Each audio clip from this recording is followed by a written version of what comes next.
Hello everybody, this is Jason Pegler and I'm just here to talk to you again about this mental health writing and recovery seminar and really how important it is that you attend. For the last 10 years I've been leading the world in what I call mental health empowerment. That's giving a voice to people with mental illness by writing as a cathartic tool and publishing as an empowering model. It's been to my great satisfaction and pleasure that over 600 authors have been proud to be published by myself, being the owner of Chipmunkapublishing. And we've published over 900 manuscripts. There's still a long way to go to stop the humiliation of people with mental illness. So what I've done is I've really ramped up the possibilities for mental health empowerment.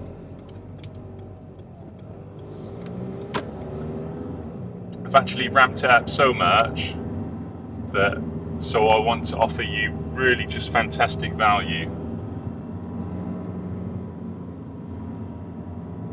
It's funny actually, because the other day I was at a Richard Bandler and Paul McKenna 2-day seminar, and Richard Bandler pulled me up on stage because I was the only person who was taking notes, or I was taking a lot of notes, and I think he wanted to help me, and he managed to did help me for about 20 minutes and he took away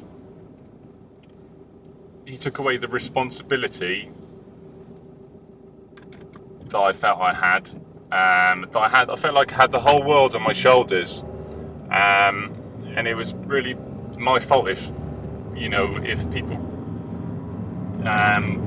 were ill, mentally ill at all whatsoever. I've felt really obliged to give a voice to so many people so that I can save lives, because I know when I experienced manic depression myself at the age of 17, for 6 weeks I thought I was playing a computer game, and then I realised, oh my god, I'm in a psychiatric ward. The only thing I can do to get better is to create a Hollywood blockbuster movie to psychoanalyse myself and make myself better. That was in 1992, a long time ago, and I wanted to stop the humiliation I felt for being in there, for being in Coney Hill, as it was in Gloucester, in the loony bin, as they called it. I wanted to stop the humiliation I felt, and I wanted to stop the humiliation other people felt as well.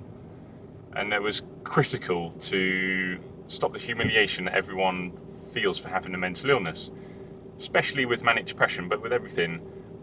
You go through these unbelievably, crazy experiences that seem euphoric, but really they're not good for you. Deep down you know that, but sometimes you can't help but let them fester. And so these experiences are really not that good for you deep down, but you're afraid to take responsibility for your life. I know I was. And what I found really was that writing just totally changed my life. It saved my life, because I found that I spent 6 months in a psychiatric ward the first time, and I can remember, I went to a grammar school and things were going well. I was a school chess captain. I played rugby for Gloucester under 16s, and all was going really well. Took a couple of XC tablets and I never came down. So I went from being,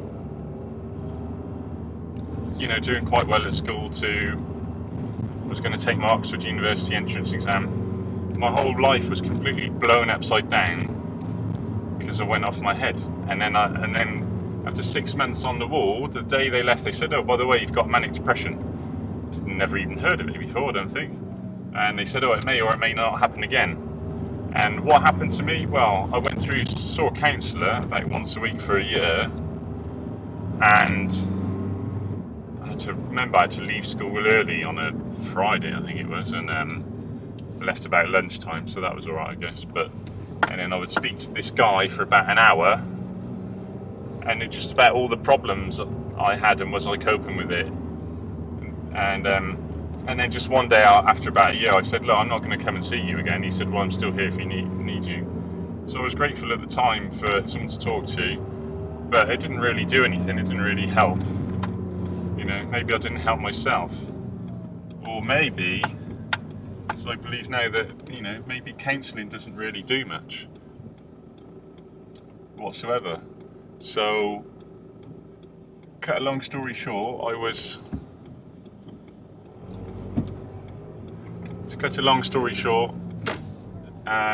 went back to school, did my A-levels, and I went down a year at school because I had so long off school. And it was embarrassing to go back to school. It's like, oh, there's Jace, oh, there's a crazy one. No one would ever mention it to my face, really, or have a joke at me, because I was quite a big lad, you know, so no one actually ever mentioned it to my face at school. I'd tell you what though, when you do experience life in a psychiatric ward, anyone listening who's been there will know, you find out who your friends really are. And I discovered that I had, you know, 2 or 3 particularly, you know, 2 really, really great friends, and then some people I thought were my friends didn't really turn out to be that loyal. You know, so what happened to me, it made me more sensitive as a person. It made me grow up quicker as a human being. And I guess I'll always be grateful for that. It made me know thyself quicker. And it gave me a mission. It gave me a mission that I wanted to do for the rest of my life, which was somehow change the way the world thinks about my mental health, and why not everyone else's? Because what I felt was that when I was in ward and I was answering all these ridiculous questions about, you know, is life worth living, and I had my weekly meeting with a psychiatrist, or monthly ward round, and then weekly meetings, whatever it was. I was just asking these ridiculous questions. No one gave me a book like A Cat of Madness to read, to say, look, this is what you experience if you've got manic depression. Other people feel it as well. You're not on your own, and just get on with it. So that's why since 2002, what I've been trying to do is to get all the books in psychiatric wards around the world, in prisons and mental health wards with mental health staff, patients, mental health charities all around the world, homeless charities, you name it, just to get it out there, the message that, look, if you've got a mental illness, okay, you know, it's a horrible thing, and I wouldn't wish it on anyone. But if you have it, if you experience it and it happens, whether you think it's a social construct or not, or whatever, the reality is that you've got to deal with it, because something's happened to you and you're not part of the status quo anymore. You're officially, you know, kind of outclassed or outcast in a way. You know, it does feel like being outclassed as well, because you're suddenly not a human being anymore. You've suddenly got this label. So, but human beings are very resilient, and people are very, very,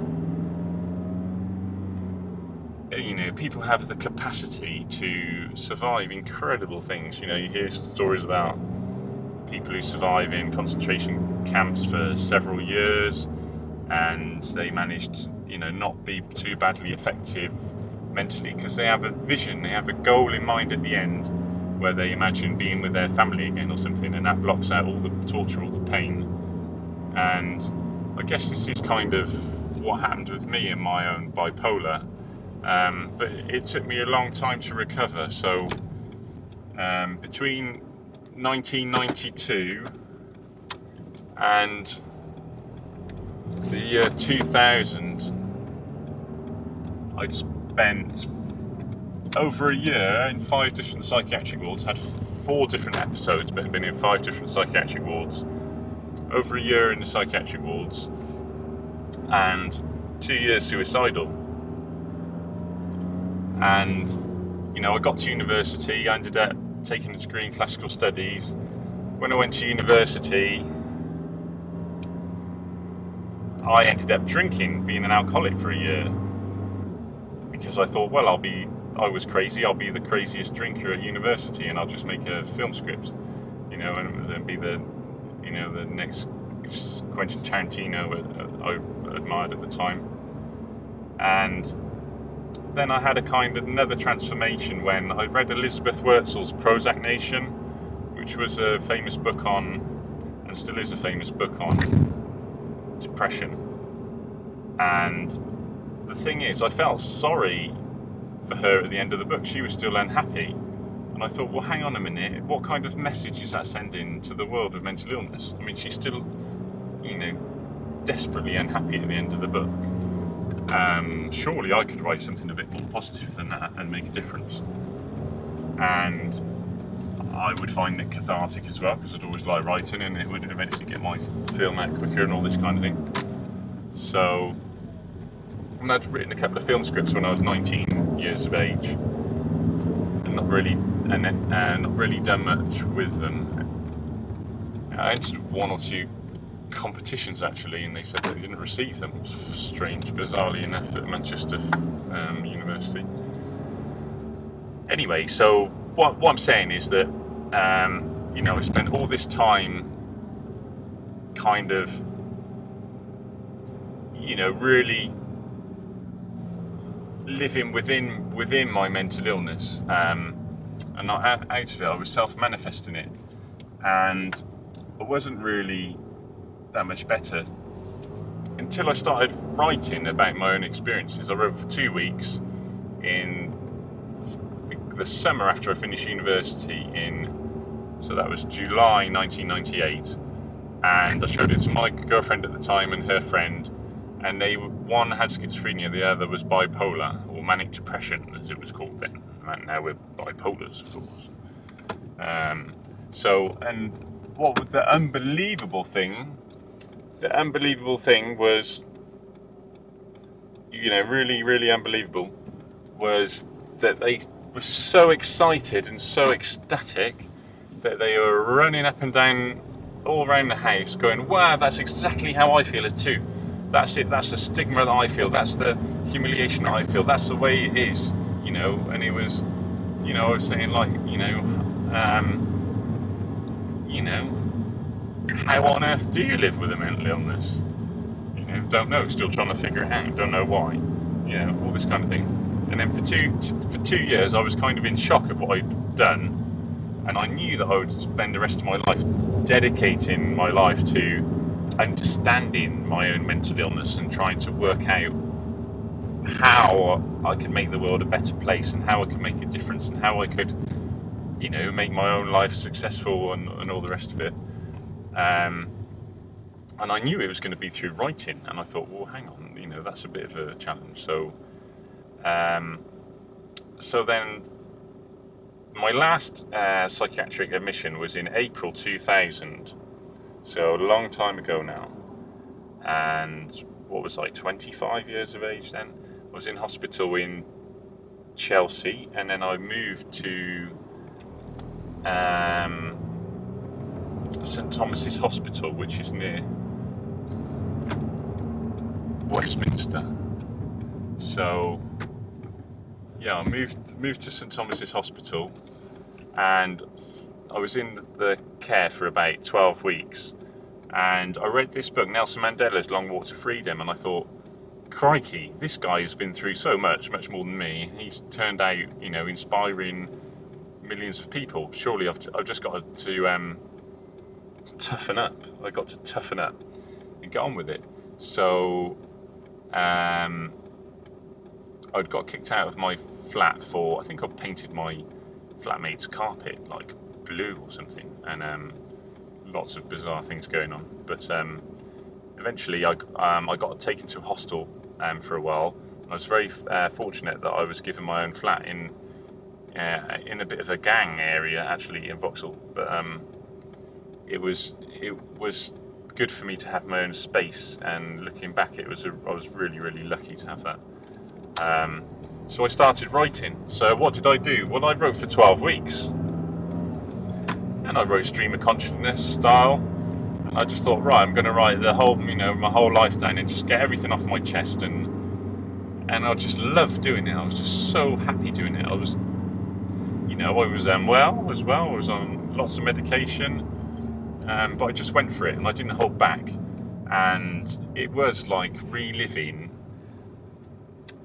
the moments of mania and depression, but also all a book can be really is a perception of how you feel at a moment in time. So that is what a great thing is about books, is because you can keep going back to having another perception of how you felt at a certain in time. So you can write as many books as you want, and if you've got a mental illness, or you've had a mental illness, and you're listening to this, I want to support you to keep publishing as many books as you want. You've just got to be focused enough to have the real focus to write 100 words explaining what your mental health experience is, what your condition is. Be committed to making a change in the world, being a leader, empowering other people with the condition that you have, and to get better, so that you can make a contribution and you can help people. And this is what this seminar is all about, because you may find that you just don't have the confidence. Well, if you come and spend a day with me, and I'll guarantee that you'll all have the confidence by the time you leave, and you can keep in touch, and I'll mentor you to finish your book as well. And I'm there really. That's what I do every day. That's my passion in life, because I know it works. It helps me, and it helps a lot of other people as well. Writing is a cathartic tool. Publishing is an empowering tool, and mental health empowerment is what I've created. And the great thing is, by coming to the seminar, you're going to experience all the personal development knowledge that I've gained over the since certainly the year 1999. I've been absolutely, totally obsessed even with personal development, and Tony Robbins, Robert Kiyosaki, Jim Rohn, Brian Tracy, Zig Ziglar, Stephen Covey.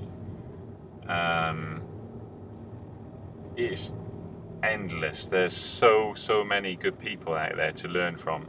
I've also been following all the best business models and entrepreneurs in history. I've modelled myself on Bill Gates, Richard Branson, Steve Jobs, Jeff Bezos, you name it. I've always been, really inspired by great leaders, people who invent great companies that offer great value, and I would just want to give everything. I just want to give everything that I have to you on that day, and more. I'm not going to hold back. And then what we'll get as well is we're going to get a little bit pumped up. We're just going to be smiling really. We don't want to disturb the other officers or anything. But what we're going to do is we're going to get a little bit pumped up. We're just going to have a great time smiling, and just like kind of celebrating ourselves and our own experiences. And I think it's really, that's a great thing about it, because you can write a book on your own, and I can publish it, and then you can give a talk, and you know, when you at your book launch, you can, you know, give a talk about why you write your book, and that's a great thing. You know, it's real fun, and the local media can turn up, and you can get publicity, and then you can get on the radio, you can get on the television, you can then get offered to, people will ask to pay, you know, to even pay you for interviews sometimes. You can position yourself so you can get paid to write articles about your own experiences, because you're a mental health expert by experience, and this is the future of the mental health movement, really, because, you know, within the NHS, all the services eventually are going to be run by people who have had the experiences, because there's no one who understands better about someone who's suffering with schizophrenia than someone else who has suffered from it, and there's no one who understands better how someone suffers with anorexia than someone else who's suffered from it, and there's no one who understands better someone who self-harms than someone who self-harmed themselves. So it really is the service user voice, and the voice of personal power, I think, is a nice way of describing it, because it is really about the power that you have to change your life, to take responsibility of your life. So within this seminar, these creative writing prompts are really important, and I feel that having me there to make sure you're in a positive state and in a happy state before you start writing, and then when you're writing, is crucial in whatever stage you are at your writing ability, and also it's complementary to whatever stage you're at your recovery as well. Of course, you have to take your own responsibility for your own recovery, but I can help you with your writing, and I can give you some pointers on your recovery as well. You know, your recovery is something you have to work on every day. I mean, even myself, it's something I work on every day, even though I call myself, I say that I was bipolar now, because I don't want it to own me, the label. You know, there's so many different things that can help.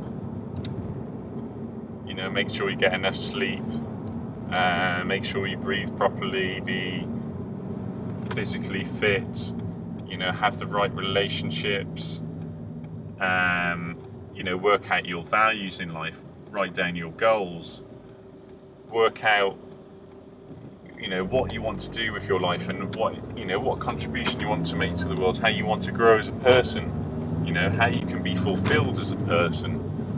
There's so many really crucial must-know techniques in developing your own recovery, and these are going to be reflected also in these creative writing prompts. So there's no reason, if you're really focused on the day, that you can't write several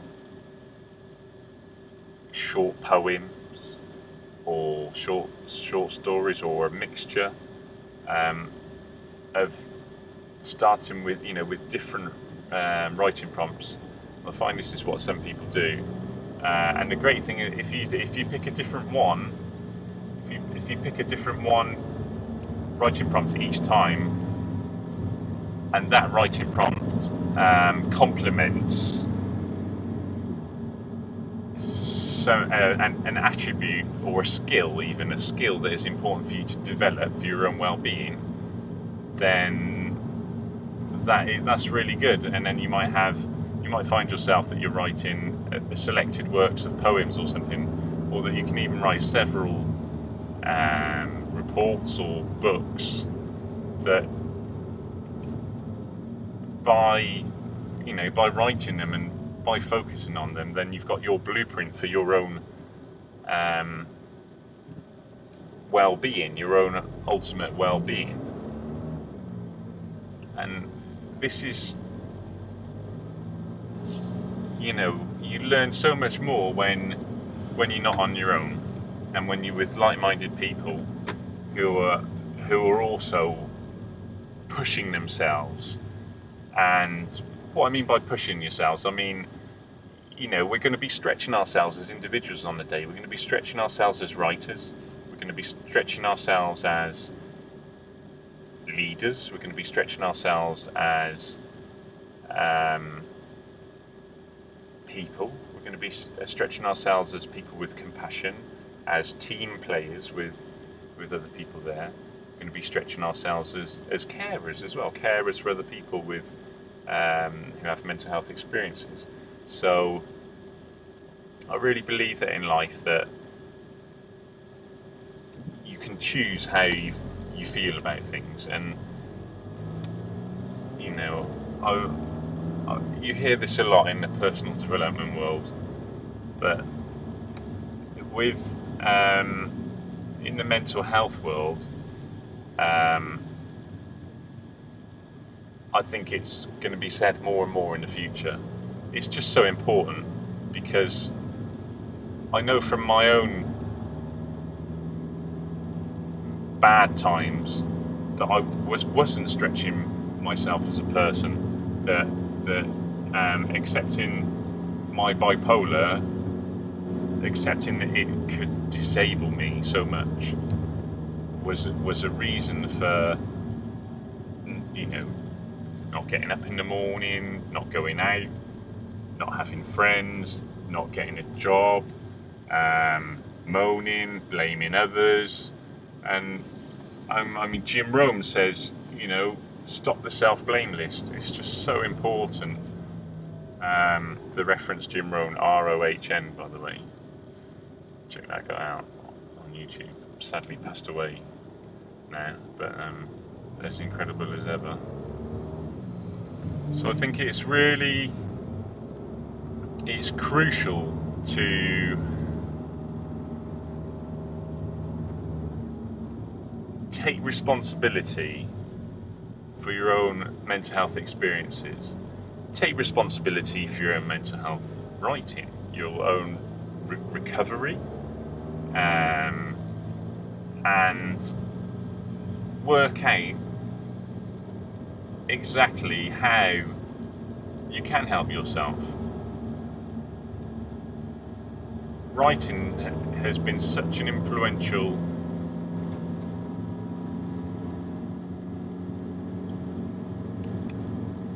form for thousands of years, and it's just as influential as ever. It's so important that if you're creative and you feel an urge to write about what you've experienced, that you just go for it. You've just got to have the confidence to go for it, and don't listen to anyone else. Just go with your heart. Write what's in your heart. Be true to yourself, and it will work itself out. The story will work itself out. It'll even come to its own ending. I strongly advise that you have a title beforehand. I think that really helps. And you can even put the title at the bottom of the page. That might help you finish quicker. That's something that I do and find helpful as well. So I think it's, you know, I just think it's really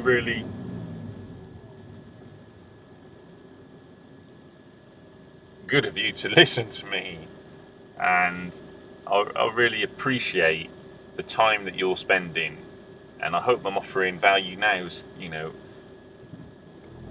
I've written quite a few books myself. I wrote A Can of Madness, then I wrote Curing Madness, then The Ultimate Guide to Wellbeing, then Mental Health Publishing and Empowerment, Mental Health Raps, Bipolar Recovery and NLP, to name but a few. One book that was really interesting, I think, is in order to help you put your writings together, is Curing Madness. Now, I think if I would have called that book Madness Cured, then it would have come out 2 years earlier. But because I called it Curing Madness, it was just as though it was a work in progress. So I never felt like I'd finished it. But because if I'd have written the title in the past tense, I think it would have got out quicker. That's a little, tip for you there. Because, every day, most days, I get emails from people who said, look, I've written this and that, I'm not sure what to do with it. And they might have written a few things. And I suggest, look, just put it in the selected works.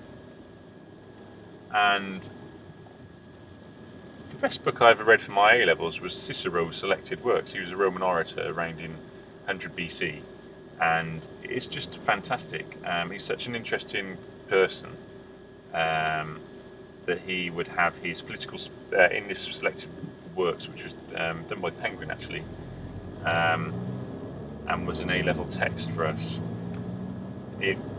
What was in there was his treatise on old age, which was really good. Then there were some of his political speeches. I think there might have been some of his poetry in there. So there were several different things. So having read that, it gave me the confidence to think, well, with Curing Madness, I was finding it difficult to write a sequel to A Can of Madness. And I'd started several times, and I thought, well, okay, the first one was the first 25 years of my life, A Can of Madness. But then how can I write a memoir that's just 2 or 3 years old? It's not really can't be as interesting as the first 25 years. It's just not as long a time frame. So I thought, I know what I can do. When I was at university, I wrote a dissertation on Madness and Greek tragedy. I thought, well, I can put that in there. Then I wrote a few film scripts when I was 19. And I thought, well, I can put that in because I was still trying to understand the phenomenology of madness, or and understand my own health and the madness in the world and all this kind of thing. So I thought I'll put that in there. And then I'd written some raps. So I thought, yeah, let's put one of the rap albums in there. And then I wrote some new content for it. And then what I found is when that came out, I felt such a release that my second book came out. I just immediately started writing something else, and it was. Then I had the confidence to write The Ultimate Guide to Wellbeing, which was showed how much Tony Robbins and Neuro-linguistic Programming had helped me recover, and how it helped me come off all the medication in liaison with my psychiatrist, I may add, who ended up being really loving the company and promoting the company. So thinking, it's really important in life that if you have an idea to do something, that you follow it through, because life's too short, and if you don't, then you don't want to look back and always regret it and think, oh, I could have been a writer, I could have written a book, and God forbid, I could have got better from my mental illness. And writing is a great way of looking at yourself in front of a mirror and seeing that it's not all doom and gloom, and that you can recreate your destiny, and you can get your destiny back on track.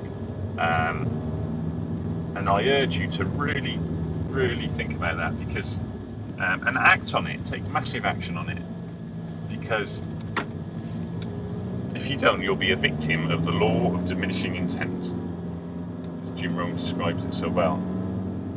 Have you ever thought about, have a think about a moment in your life when you had an opportunity and you didn't take it?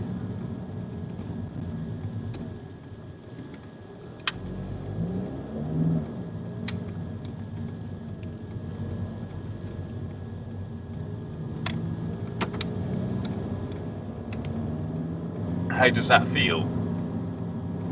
Doesn't feel very good, does it? guarantee that the most likely time, that the strongest moments when you were most likely to take that opportunity was the second that you heard about it, the very second that you heard about it. So, if you're listening to this for the first time and you haven't heard of this seminar, then just think about how much it can help you. And let me give you an example of why it works. One book that I wrote, the fourth book that I wrote, what I did is I decided to ask 20 Chipmunkapublishing authors how writing had helped them, and how writing was cathartic, and how publishing was empowering. And everyone wrote 500 words each, and then I wrote an explanation, a kind of deconstruction of what each person was saying. And it was no surprise to me, but very rewarding to see that what helped all the other authors was the same things that had helped me. And that is, when you write, you feel creative, so you kind of seize control of your madness, or you have control of your past experiences again, and you can make them a little bit better, if you like.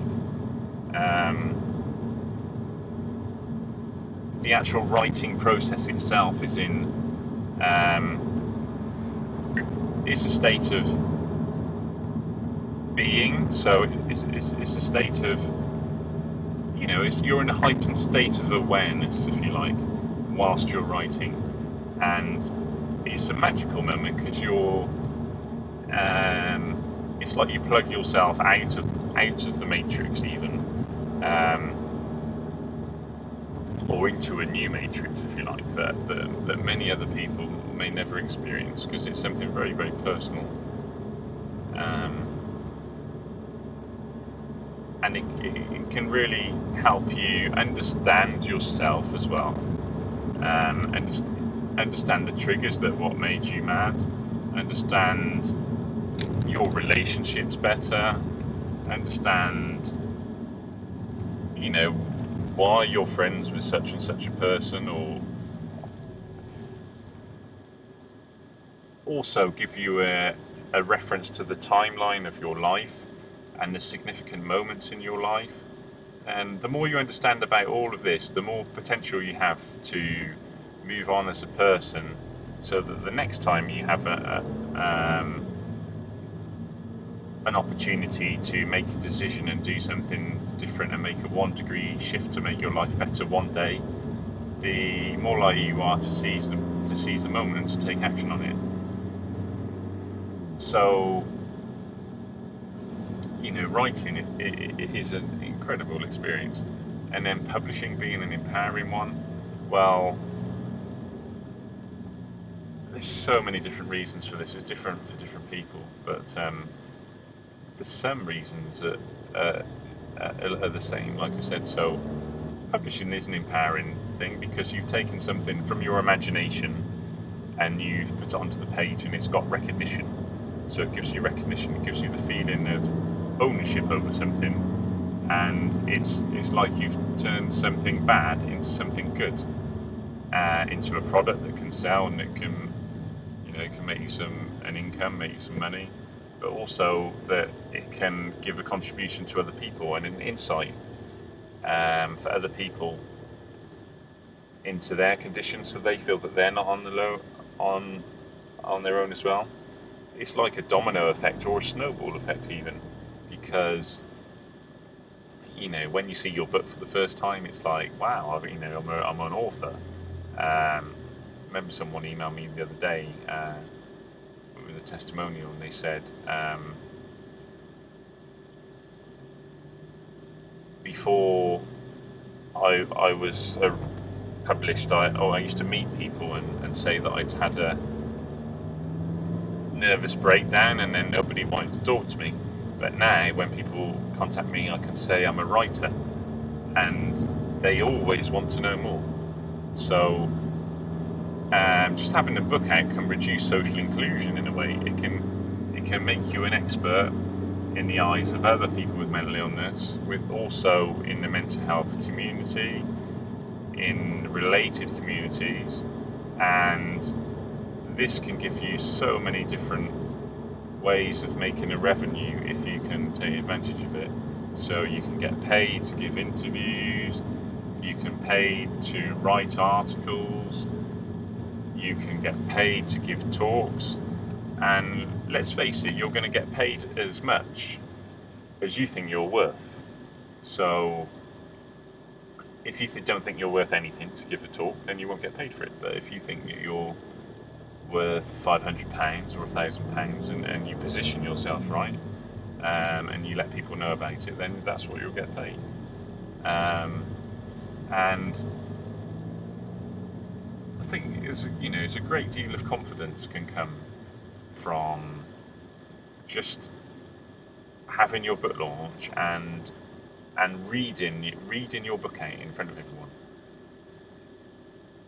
and the feeling that you get from that you've turned something negative into something positive is priceless. It really, really is. It's such a confidence booster, and I can remember it clearly now when I had my book launching, the first one in April 2002. It just made such a difference to how I felt about myself. And also, the reality is where you focus on life is where you end up. And if you can focus on being a writer, being published, being a mental health celebrity, making the world a better place, making a contribution, making yourself successful, making yourself well known, then that's a lot better space, a lot better place to be than in a psychiatric ward, socially excluded, with with not many friends, with no confidence, being anxious, getting paranoid and things like this. So you have to work at it every day. You have to pull yourself out of your mental health paralysis, and this is what this seminar is all about. And some people can just pull themselves out of it anyway if they keep working at it every day, and I ask those people to come as well, because then you can help me to help more people. And some people will see that there really is just a fantastic opportunity to grow by attending this seminar, and to reach out and really, really stretch yourself so that you can make a really big difference. And there's not many J.K. Rowlings or Stephen Kings, but no one will be prouder than me if we can, find 1, 10 or 100 of those through Chipmunkapublishing. I'll be over the moon. And I believe it will happen one day. I'm sure it will happen one day. We have to think about the future as well. So we have to think about what's the world going to be like when our children grow up, or when their children grow up, or our grandchildren grow up, or when we're around in our old age. We have to think about the mental health of the planet and how a kid's going to be educated in the future at school. How are students going to be educated at school, at university? How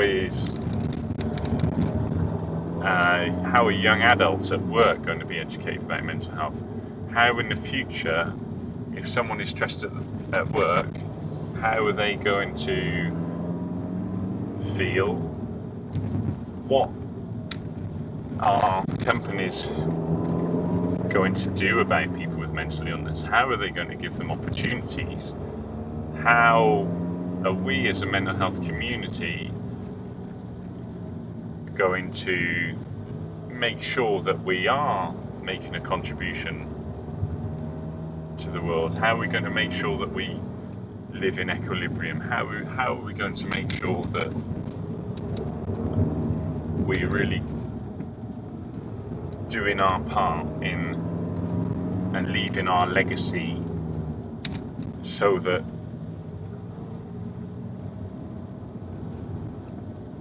we live as equal people, you know, so that we have equal lives as everyone else. And this is the kind of thing that I've spent many, many years thinking about this.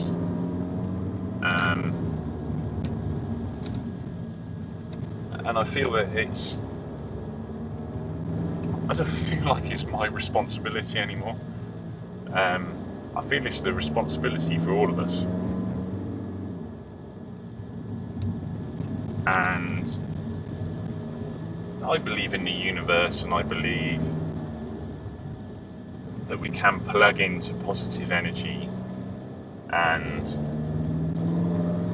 I plan on growing these seminars, so these events become much, much bigger, and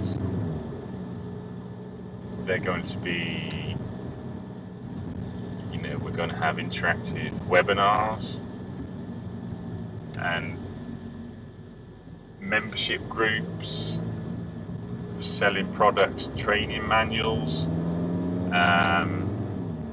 we're already doing. So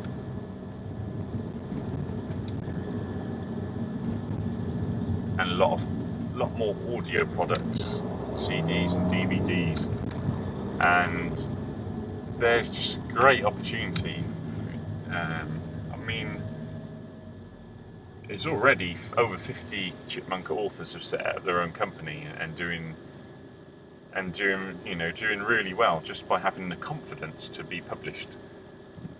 So where I see things in the future,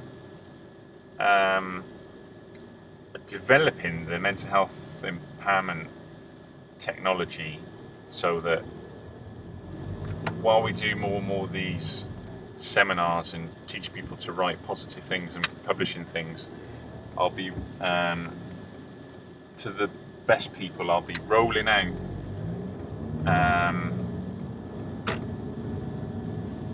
another seminar, Unlimited Confidence, which transforms the way you think about yourself, so you can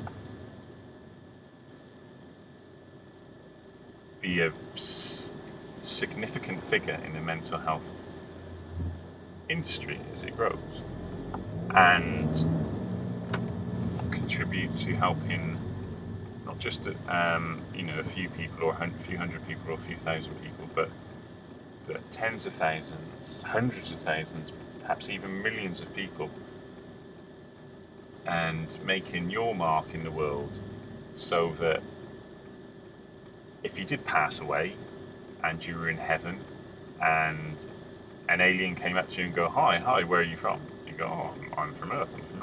Wow, Earth, what a great place. What a great place Earth is. What did you do when you were on Earth? Excuse me? What did you do on Earth? What contribution did you make? How did you make Earth a better place? How many people's lives did you impact? You see, so imagine you're right near the end of your life and you come face to face with the person that you wanted to become.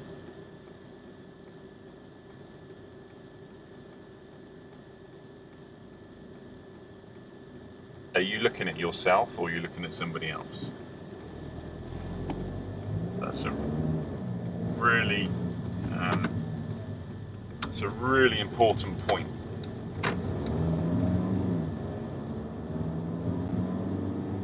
What I want from you listening to this is to understand how much I've been helped by writing and being published. It's totally transformed my life. I want you to understand how you can make the world a better place. How by writing about different things you can make the world a better place. how you can grow as a person, how if you come to this seminar you will grow as a person,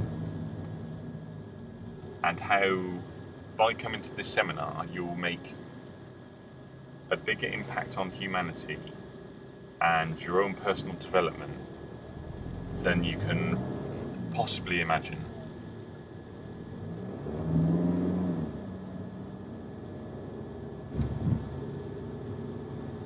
There's no one who wants to add value and help people with mental illness more than I do. And if you know anyone who's passionate about this, please tell them about this video, put them in touch with us at Chipmunka so that they can join us in contributing to the mental health debate, so that we can have equality for people with mental illness. We can stop the humiliation, we can stop the stigma, and we can find more mental health writers.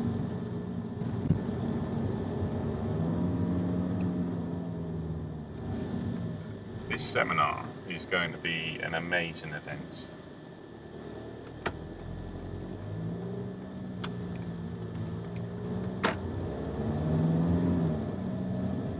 And they're limited spaces. I have to keep the numbers down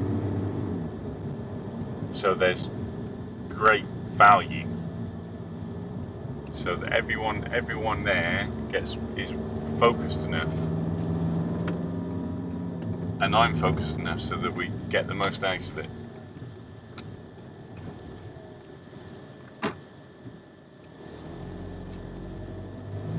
The more you prepare beforehand about what you want to write about, and the more you can gather your material together that you've written, the more you get out of it. The more you're prepared to stretch yourself on the day, the more you get out of it. The more focused you are on the day, the more you get out of it. The more compassionate you are for the other people in the group on the day, the more you get out of it as well.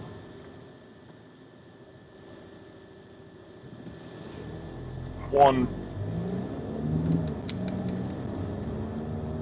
other aspect to think of is, what do you want to achieve from writing? Do you want to become the next J.K. Rowling?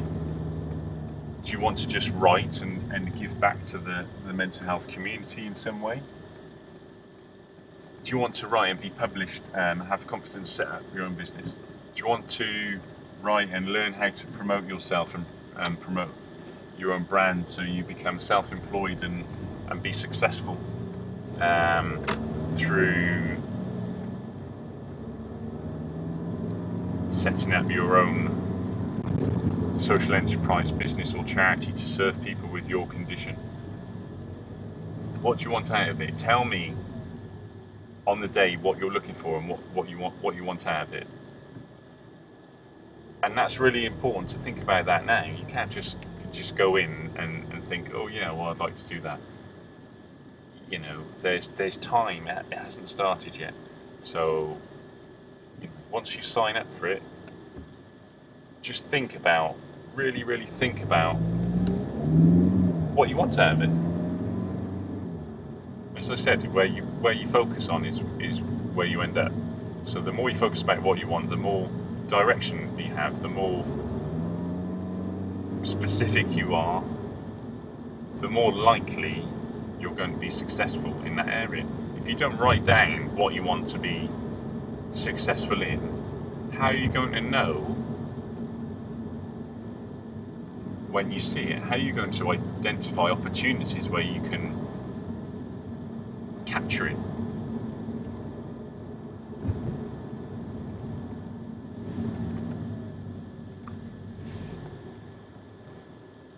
Really think about what you want to get out of it.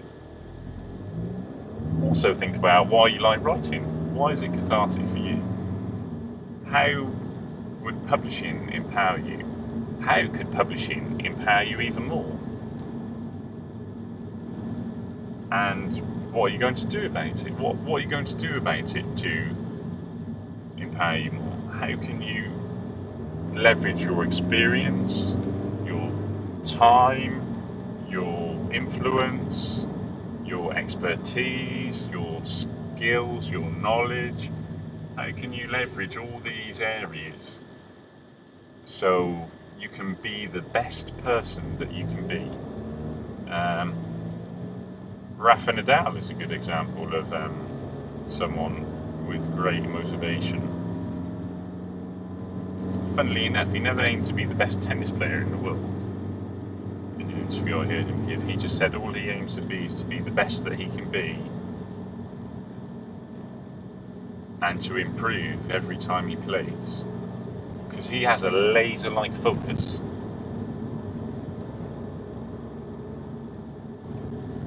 That is so focused. That's one of the reasons why he's become one of the greatest tennis players of all time.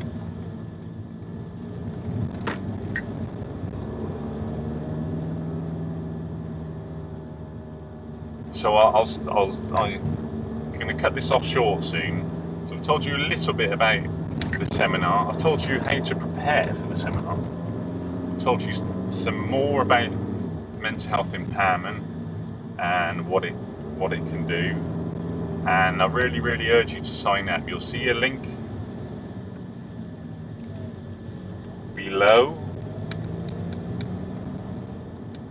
and I really urge you to sign up. This is Jason signing out, and I wish you the best, and the best mental health to all of you. God bless.